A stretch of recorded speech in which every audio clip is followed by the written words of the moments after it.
Oh my god. Hello বন্ধুরা, সবাই কেমন আছো? তো সম্পার কুটিরে সবাইকে আবারও স্বাগত জানিয়ে ব্লগটা এখনই স্টার্ট করছি। এখন বাজে 7:30।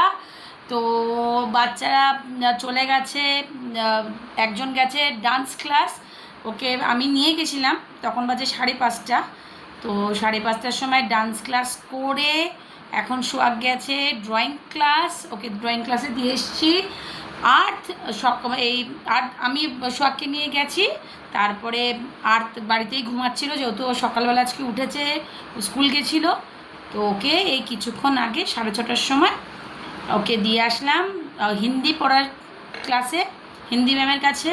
তো আমি এখন টোটালি ভীষণ একা।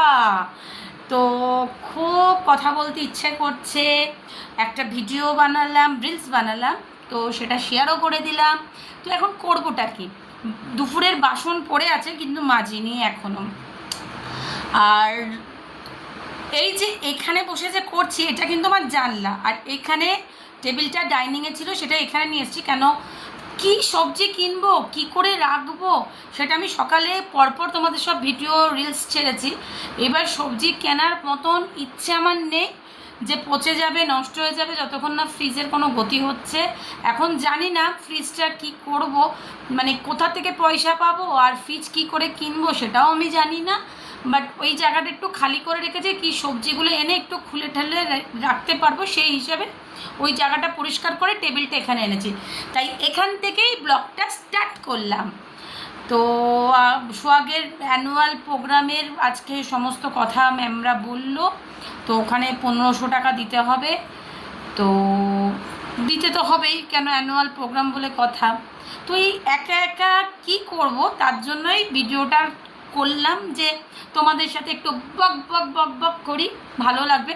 আর আমাদের আগরপাড়ার অবস্থা ভীষণই খারাপ, মানে চারিদিকে, মানে কোন দিক দিয়ে তুমি যাও, যারা আগরপাড়ায় থাকো তারা তো জানোই যে শম্পা বা কুটান মিথ্যে কথা বলছে না। মানে আমার বাড়ির এই দিক দিয়ে সোজা রাস্তায় পুরো হাঁটু ভর্তি জল, আমার বাড়ির সামনেটা জল, তার এই গলি দিয়ে যাও আর এই গলি দিয়ে যাও, সব গলিতে জল, মানে প্রচণ্ড জল। তার মধ্যে ফ্ল্যাট তৈরি হচ্ছে, সেখানে প্রমোটারদের কাজ চলছে, মানে ভীষণ বিধিকিচ্ছির ব্যাপার।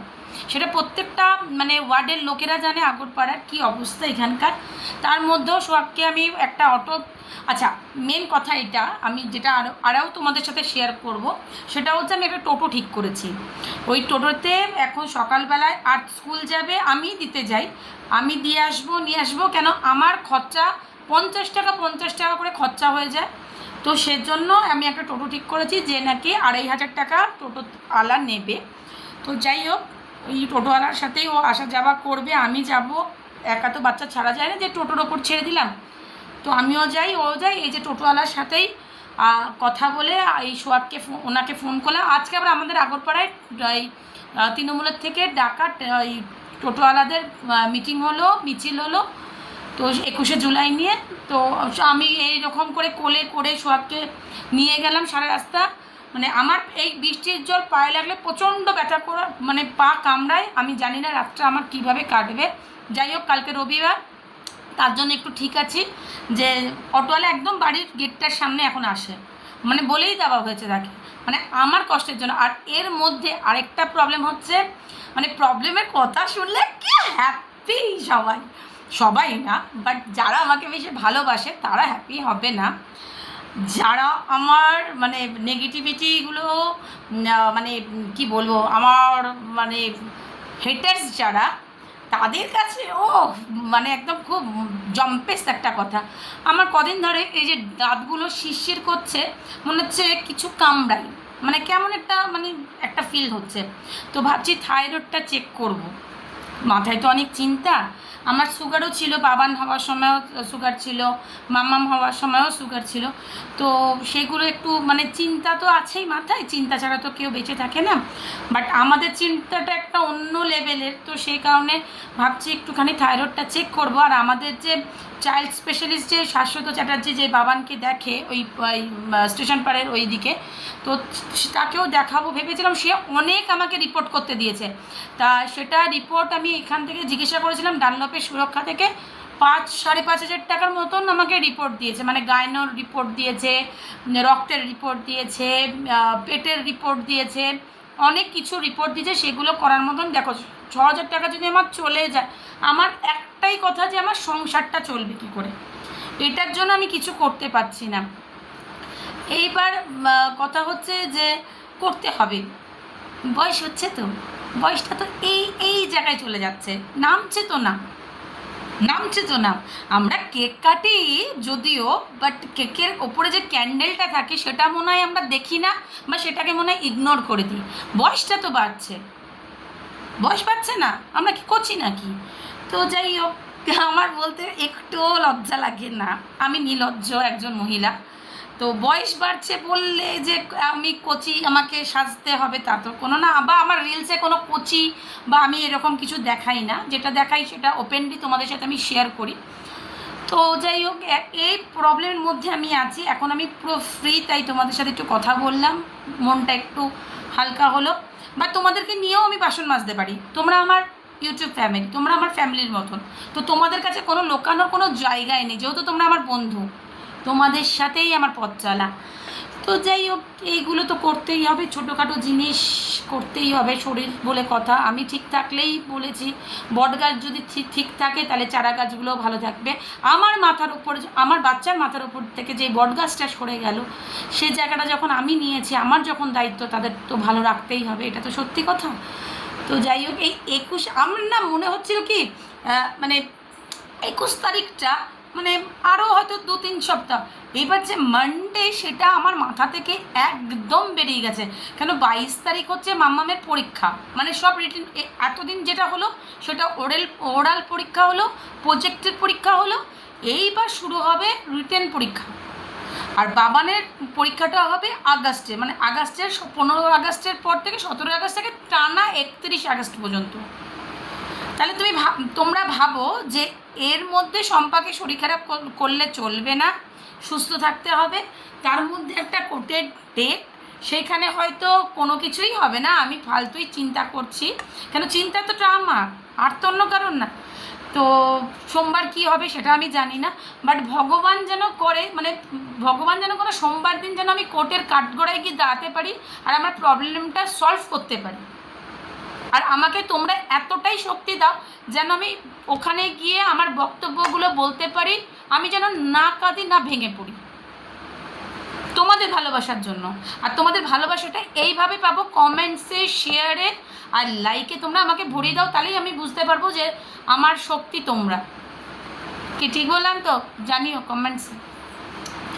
তো দুপুরবেলা তো সমস্ত সব কিছু কেটে কুটে করেছি, এখন একটু ভেন্ডি ভাজা করব। আর তোরা তো সবজি খায় না, কোনো বাচ্চাই খায় না, তারপরে আবার ওই মানে পচা জিনিসগুলোকে কেটে আবার করা, মানে আমি অনস্ক্রিনে তোমাদের বলছি আমার অবস্থাটা কি দেখালাম পর্যন্ত।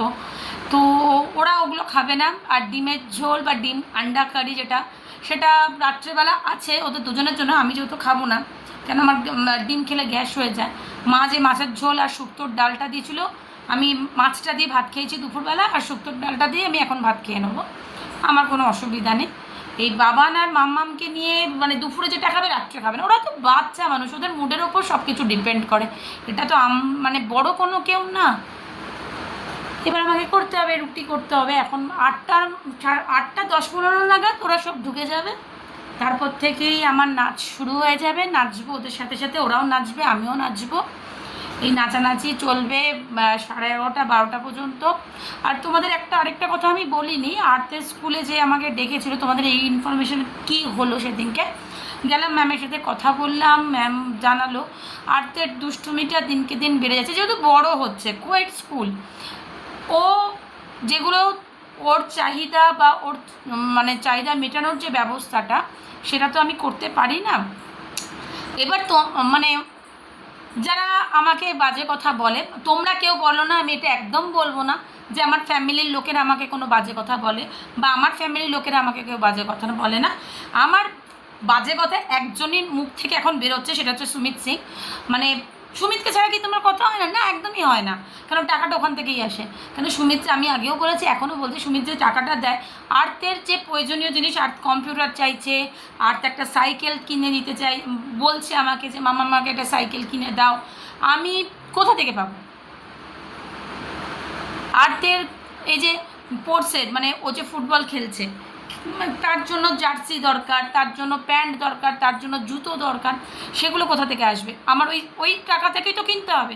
তো এটা তো কেউ বুঝতে পারছে না। না, আম তো দে দে রে হ্যাঁ উসি মে করো, তুম নেই চলা পা রি হো, তুম জব করো। তো জব করবো, সব কিছু করবো, বাচ্চাগুলো কার কাছে থাকবে? এখন তো বাচ্চাগুলো মেন না। আমার নিজের বলতে খারাপ লাগে, এই বাচ্চা বাচ্চা এক একজন, বললাম না এক একজন বাচ্চা পায় না। আর আজকে বাচ্চা যাদের ছিল না তারা এখন বাচ্চা কিভাবে নিল সেটাও তোমাদের সাথে শেয়ার করলাম। এবার তোমরাই ভাবো যে বাচ্চার কি কষ্ট, মানে ওদের কি কষ্ট। আজকে আমি তো জানি আমার বাবা যেরকমই হোক, বাবা ডাকটা কি সেটা তো ওরা বুঝতে পারলো না। এত ছোট বয়সে ওর বাবা চলে গেল, যখন ওদের ভালোবাসার জায়গাটা ওর বাবা দিতে পারলো না, বা ওরা নিতে পারলো না ভুল কথা। আর ভীষণই ওর বাবার একদম বুকের কাছে ছিল, সোহাগ ওর বাবার কাছে বুকের কাছে ছিল। এইবার ওর বাবা যেরকম করে বেরিয়ে গেল, সেটা সত্যিকারের বাবা, মানে আমি মেয়ে হয়ে আমারও তো বাবা আছে, এই বাবার ডাকটা, বাবার যে মেয়ের কষ্টটা বা ছেলের কষ্টটা সুমিত সিং কিছু বুঝতেই পারলো না। যাই হোক, যেখানেই সুমিত সিং আছে না কেন, মানে আমি এটা সবাই আমাকে বলে, দেখবি শম্পা, মানে আজকেও ওখানে নাচের স্কুলে আমি আজকে 2 সপ্তাহ মতন পর গেলাম, সবাই আমি বললো কী হলো, যে এই তো সোমবার দিন কোর্ট আছে। বলছি সত্যিকার শম্পা, তোদের মানে এই সম্পর্কটা বা তোদের এই মানে কোর্ট কেসটা কিছু বুঝতে পারছি না। যে নোংরামি করছে তোর বর, এটা কি খুব করার দরকার ছিল? আর করছেই বা যখন, একবারে সব ল্যাটা চুকিয়ে দিল না কেন? হ্যাঁ, আমি যে এই প্রশ্নটা তো আমারও, এই প্রশ্নটা সব জনতা। আমি যাদেরকে আমাকে যে জিজ্ঞাসা করে তোমার হাজব্যান্ড কোথায়, আগে মিথ্যে বলতাম যে ওর ট্রান্সফার জব বাইরে থাকে, বলতে খারাপ লাগতো। আর এখন সেটা একদম বুক ঠুকিয়ে বলি, আমার বর বেরিয়ে চলে গেছে, একদম চরিত্রহীন বেটা ছেলে। সে নিজেকে মার্থ মনে করে, সে 2টো বাচ্চাকে ঠকিয়ে চলে গেছে। তো আমি সেটা একদম বুক বাজিয়ে বলি লোককে, যে উনি বিট্রে করেছে, উনি একটা নোংরা মাইন্ডের লোক, যেটা এতদিন আমাদের সাথে করতে পারিনি। মানে আমার কুটানকে ভালো লাগতো না, সেটা সেকেন্ড বাচ্চা আসার পর বুঝতে পারলো যে আমার আর কুটানকে দিয়ে হচ্ছে না। তো সেখানে তো তখন তারা, যারা আমার মুখের থেকে কথাগুলো শোনে, তারা তো নোংরা ছাড়া তো আর কিছু বলে না।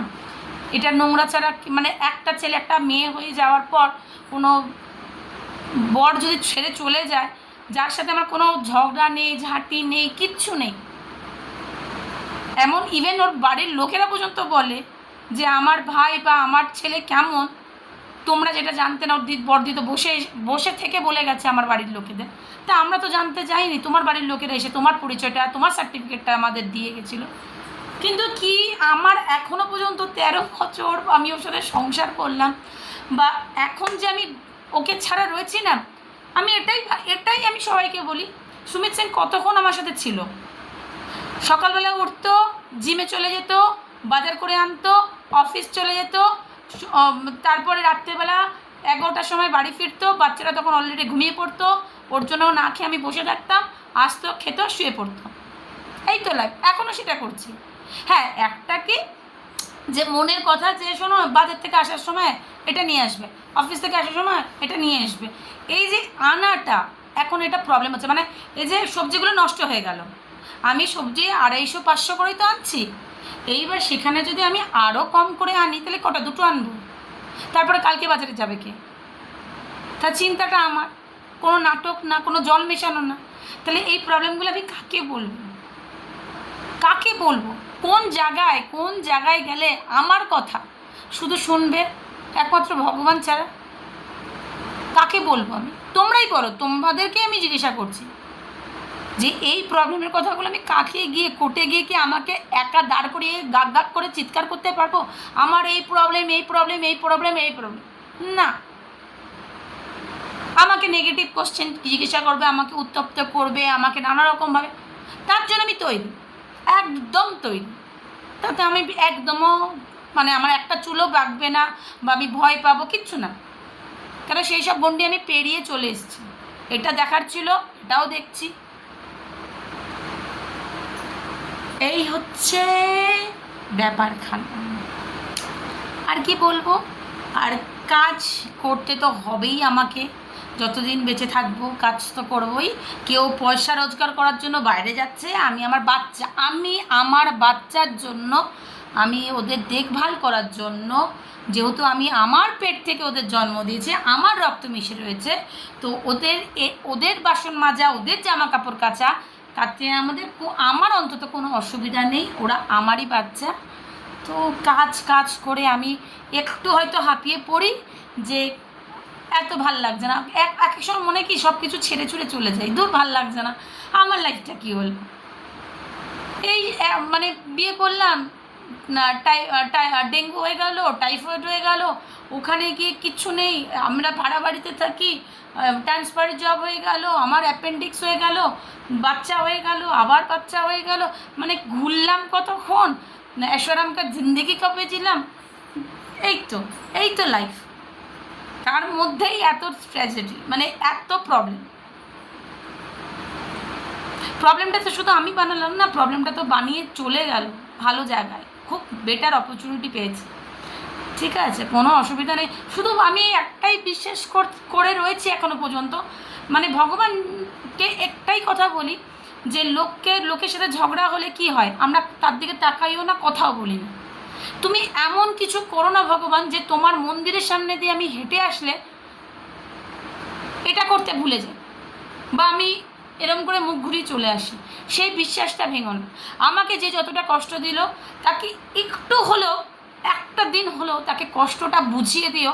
এই তিনটে মানুষকে, এই তিনটে প্রাণীকে যারা কষ্ট দিল, তাদের একটু অন্তত তাদের ভেতরে কষ্টটা দিও। এটা আমার ঠাকুরের কাছে না, মানে একদম মনে প্রাণে চাওয়া।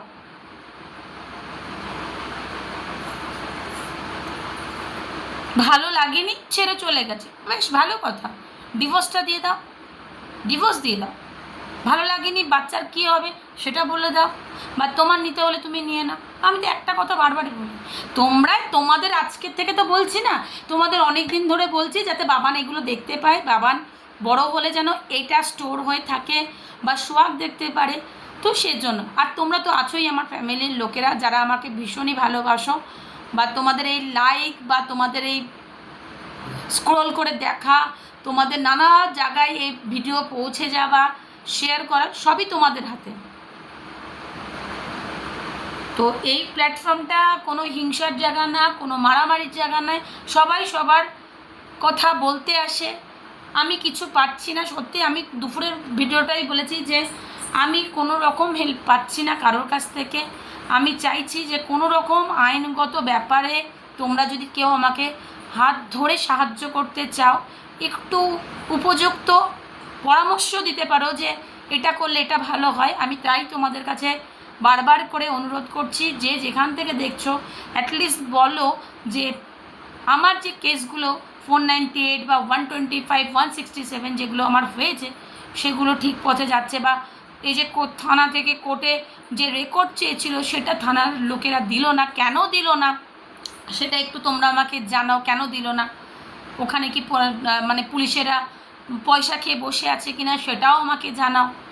তো আমার ফ্যামিলিতে এরকম কোনো দিন হয়নি যে আমার ফ্যামিলির লোকেরা জানে, বা আমাকে হয়তো তারা অনেক রকম কথা বলছেন না, আমার ফ্যামিলিতে এরকম কেউ হয়নি। সুমিত জানে এরকম কেউ হয়নি, একদম অন স্ক্রিনে বলছি, মিথ্যা কথা কিচ্ছু বলার নেই, যে এইগুলো আমাদের ফ্যামিলিতে একদমই হয়নি।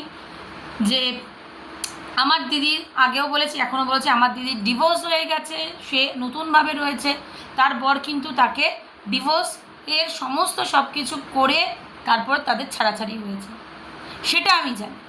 কিন্তু আমাদের ফ্যামিলিতে এরকম নোংরামি করে কেউ বেরিয়ে চলে যায়নি, কাউকে প্রবলেমে ফেলে যায়নি। এবার সুমিতের ফ্যামিলিতে সুমিত কতটা কি রপ্ত করে কি করেছে সেটা সুমিতই জানে, আমি তো জানি না। কেন ওর বাড়িতে আমি গুণে বলতে পারি যে 4বার কি 5বার আমি আমার সন্তানদের নিয়ে আমি গেছি, আমি ওদের বিয়ে অ্যাটেন্ড করেছি, আমার মেয়ের 6 ষষ্ঠীর পুজো করেছি, আমি ছটে 2বার না 3বার গেলাম, হ্যাঁ 2বার ছটে গেছি। ও ছট মাইয়া ওরা পুজো করে বিহারিরা, ছট মাইয়ার কসম খাকে বলছি আমি তোমাদের যে সেও তো ভগবান, তো তাকেও স্মরণ করে আমি বলছি যে মা তুমি যাদের রক্ততে মিশে আছো তাদেরকে একটু বুঝিয়ে দিও যে তোমার একদিন এই ছট পুজোর দিন আমি তোমার পায়েস, যেটাকে ওরা ওই মানে কি বলে খান্না না কি বলে, মানে কি মানে ওই ক্ষীরের দিন, যেটা ওরা ছাটের আগের দিন ক্ষীর আর পরোটা না কি খায়, তো সেই সময় আমি আমের কার্ড জ্বলছিল না, আমি ওই ঘরে একা থেকে এখনও সেই আমার কথাগুলো পুরোনো কথাগুলো মনে পড়ে, জ্বলছিল না মানে ধোঁয়া আমাদের, আমি তো কোনোদিন এসব দেখিনি। আমি সেখানে মানে আমার শাশুড়ি শুধু এসে বলছে কুটন अभी भी জাল উঠা নেই, अभी तक वो জাল গরম নেই হুয়া, শুধু ঠাকুরকে ডেকে যাচ্ছি যে আমার হাত থেকে কোনো অঘটন ঘটিও না। আর আমি দেখতেও পাচ্ছি না জাল উঠেছে কিনা, চারিদিকে ছোট্ট ঘর ধোঁয়ায়, সেখান থেকে যদি ছট মাইয়া সবাইকে আমার হাতের পায়েস খাওয়াতে পারে, তো এই ছট মাইয়াকে বলছি মা যেইভাবে আমার বাচ্চা দুটোকে সুস্থভাবে পৃথিবীতে এনেছো তাদেরকে দুধে ভাতে কষ্ট দিও না, আমি কেন, কোনো বাচ্চাকেই দিও না, আর কোনো বাচ্চার মাকে এইভাবে কষ্ট করতে হয় সেটাও করো না, ন্যায় করিয়ে দাও। যে মা আমার মতন দেখছো না সিঙ্গেল মাদার, তাদের সবার জন্য আমার না ঠাকুরের কাছে প্রে রইল এরকম দিন যেন কোনো মা কেন কোনো শত্রুও যেন না দেখে, এই মা বাবার প্রবলেমের জন্য বাচ্চাগুলো কতটা মানে কি বলবো, মানে কিভাবে মানে ওরা প্রবলেমে পড়ে না, সেটা আমি যে দেখছি না আমার নিজের খুব খারাপ লাগছে। আমার বাবা মা এরকম করেনি, হ্যাঁ আমার বাবা কঞ্জুস হতে পারে, আজকে কঞ্জুস ছিল বলে আমার বাবা আজকে নিজের পয়সায়, কারোর পয়সায় না, আগেও বলেছি এখনও বলছি, কারোর পয়সায় বাবা কিন্তু চলছে না, সে সরকারি চাকরি করতো পেনশনের টাকায়, এখনও সে সংসার করে যাচ্ছে। তাহলে আমার বাবা যদি করতে পারে তাহলে সুমিত সিং তো 2 হাত ভরে টাকা রোজগার করতো, তাহলে আমার ছেলে মেয়েগুলোকে এইভাবে ছেড়ে না গিয়ে ভালোভাবে পড়াশুনো, আজকে সোহাগের অবস্থাটা ভাবো, আর্থের পয়সাটা আমাকে বের করতে কত কাল ঘাম ঘাটতে হচ্ছে, সোহাগটাকে ভালো স্কুলে ভর্তি করাতে পারতো না, 4-এ উঠলে ওকে ব্যারাকপুরের মতন ভালো স্কুলে ইংলিশ মিডিয়ামে ভর্তি হবে, আরে বাপ নিজে একটা ফোন করে জিজ্ঞাসা করে না সোহাগ কেমন আছো, আর্থ কেমন আছো, সে সব কিছু লেখা মুছে দিয়েছে, আর বদনাম দেয়, কুটান ফোন করে কথা বলতে দেয় না, কত বড় চিটিংবাজ আছে, ভগবান আছে, সব শেষের না এন্ডটা ভালোই হয়, আছে ভগবান আছে, বিশ্বাসটা সবার সব রকম হয় না, তো মানে কিছু যদি একটু ভগবান সিগন্যাল দেখায় গিয়ে যে না তোর কাজটা হচ্ছে, তাহলে না মনে একটু আশা হয়। যাই হোক এখনও পর্যন্ত অন স্ক্রিনে বলছি আমার কোনো খারাপ হয়নি, আর হবেও না, আশা করি হবে না। আজকে ভিক্ষা করে আমাকে বলে গেছে সুমিত সিং তোকে ভিক্ষা করে খেতে হবে, ভিক্ষা করে খেলেও না মাথা বলেছি না আগের ভিডিওতে দেখো, আমি বলছি ভিক্ষা করে খেলেও মাথা উঁচু করে খাবো, কেন ভিক্ষা করছি সবাই জিজ্ঞাসা করবে, স্বামী ছেড়ে চলে গেছে, বাচ্চাদের ছেড়ে চলে গেছে, একটাই কথা। চলো আর কিছু বলবো না, সবাই খুব ভালো থেকো, সুস্থ থেকো, ব্লগটা এখানেই শেষ করলাম, 8টা বাজতে প্রায় যায়, একটু ঘরের কাজ করে নিই কেন বাচ্চাগুলো চলে আসবে। আমি আসার সময় কেক কিনে দিয়েছি সোহাগকে কেক খাইয়ে জল টল খাইয়ে নাচের ক্লাস থেকে ড্রয়িং ক্লাসে ঢুকিয়ে দিয়েছি, সিঁড়ি দিয়ে আর্ট নেমেছে, আর্টকে কেক খাইয়ে জল খাইয়ে আর্টকেও পাঠিয়ে দিয়েছি, আমিও চা খেয়ে নিয়েছি, চা খেলাম কেন দুধ চা খাই না, আমিও চা খেয়ে নিলাম, আগে চাটা ঘরে খেতাম না, এখন আস্তে আস্তে সব কিছুই তো চেঞ্জ হয়ে গেল, তো ওই চায়ের সাথে অনেক কিছু মিশিয়েছিল, অনেক স্মৃতি মিশিয়েছিল, সেগুলোকে সব পেছনে ফিরে আগে যাওয়ার নামই জীবন। তো যাই হোক, তোমাদের সাথে শেয়ার করলাম, ভালো লাগলো, একটু বক বক করলাম তোমাদেরকে দেখতে, মানে তোমরাও দেখলে আমাকে, আমিও তোমাদের সাথে কথা বললাম, ভালো লাগলো। চলো ব্লগটা এখানেই শেষ করলাম, সবাই খুব ভালো। হ্যাঁ, আরেকটা কথা, বাংলাদেশের আপা আপু ভাই বোনেরা যারা আমাকে দেখছো, তারা একটু লাইক করো, কমেন্টস করো। তোমরা দেখছো, আমি দেখছি, তোমরা দেখছো আমাকে, কেন আমার অন্য যে চ্যানেলগুলো চলছে সেখানে তোমাদের মতন ভাই বোনেরা আমাকে ভীষণ ফলো করে, ভীষণ ভালোবাসে, শম্পাকে ভালোবাসে, কুটানকে ভালোবাসে, তাই তোমাদের ভালোবাসা আমার খুব শক্তি। তা তোমরা খুব ভালো থেকো, সুস্থ থেকো, আর সামনেই পুজো চলে আসলো, সবাই খুব ভালো করে শপিং করো। আর সোমবার দিন কি হচ্ছে না হচ্ছে সেটাও তোমাদের জানাবো। কালকে হচ্ছে রবিবার, কালকে সারাদিনটা কি হলো না হলো সেটাও তোমাদের জানাবো। ততক্ষণ খুব ভালো থাকতে হবে। চলে আসবো নতুন একটা ব্লগের সাথে। শম্পাকে আজকের মতন বিদায় দাও, শম্পার কুটির থেকে। চলো, tata, bye bye, good night.